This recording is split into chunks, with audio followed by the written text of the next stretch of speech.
So, I don't know if this is going to help anything or not, but I have mounted my battery to my axle in my 10 Pro. I was able to do that because I have that tiny little motor in there, which doesn't stick out very far and weighs next to nothing. And that gave me a whole lot of room up here in the middle of the chassis. And, you know, it doesn't hit anything. It comes close, but it doesn't actually hit anything. And when I lift up the chassis, as you can see, the battery stays with the axle. Just a plate mounted under here. It's kind of a shape of a T. And, you know, you can see I have clearance there, everything. I've already had it outside. It crawls great. I suppose I should turn off my radio. It crawls great. I mean, I haven't had it on any, you know, straight up verticals, but you know, I mean, that's weight off the chassis and on the axle. I can't see how that's a bad thing. So yeah, let's see how it works out. So this is video number 2. Yeah, so I took the battery off so you can see what I did here. As you can see, it's just a flat plate. It's just where the upper links bolt there. I just used longer screws and screwed that to the upper links. And then of course the battery sits there. So the battery sits just a little bit right between the servo horn and the back end of the motor. And there's room, a couple millimeters to move it around. And I'm using a one of these Amazon dealios. I don't know, I find they're pretty good, especially for a crawler. The distance I have, well, I mean, whatever. I was going to measure it out so you guys can figure it out for yourselves if you want to try it. But anyway, yeah. And then, of course, I have this Hobbywing system in here and this Reefs XPT transmission that, you know, makes this all possible.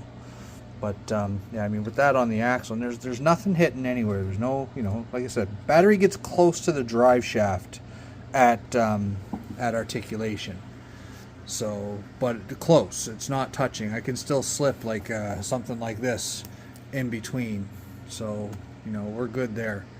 And, you know, while we're here taking video, I also, you know, modified this truck for portal axles by mounting that bracket on the top of the axle and shaving off the upper link mount where it would be in the way of the servo. But anyway, yeah, that's what I did to this truck. And then the rear portals are just a drop in. You know, these are SCX10 3 axles. And I've been driving it for a few days like this now. I have not been gentle on it.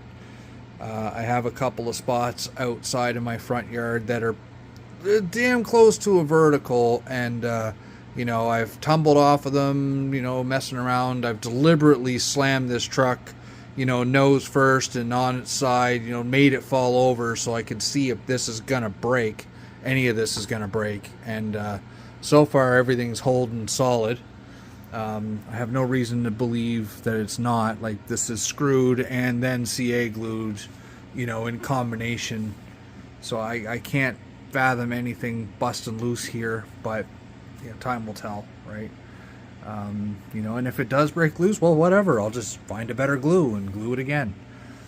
So, but yeah, like you know, even here, the shock, it comes, let's see if I can get a view of it there. It comes close, there it is, but it doesn't touch, and that's at maximum flex. So that with the droop suspension, you know, I'm in full droop. I have a little bit of springiness here, but you know, like I'm fully drooped. You know what I mean? And now there's no battery weight on the axle, or sorry, on the chassis to want to pull that chassis up. Like, there's the chassis, this truck. You take these axles off, this chassis is nothing. This is all axle, this truck, weight wise. So sorry for the hodgepodge of wiring mess. It's kind of hard to get these. I got these rock lights on here, just, you know, for night rocks and stuff. So, but those wires make everything look a mess. But yeah, no, I gotta say I'm very happy with how this build performs, and like I said, time will tell if it really truly is a competitor or not. I think it will be, otherwise I wouldn't have done it. So, but there's a few spots out our way here, and I'm in Nova Scotia, and we have Herring Cove close by, and there's a few others where there's as vertical as you can get, like where your front tire is just barely making contact. On the low CG rigs. If you have a trail rig or anything like that, you haven't got a hope in hell. Don't even waste your time trying to put your front tires up. These things will crawl it, and I'm just wondering if this will be that much better now that much weight is off the chassis and on the axle. And this axle's not really weighted. It's a stock axle.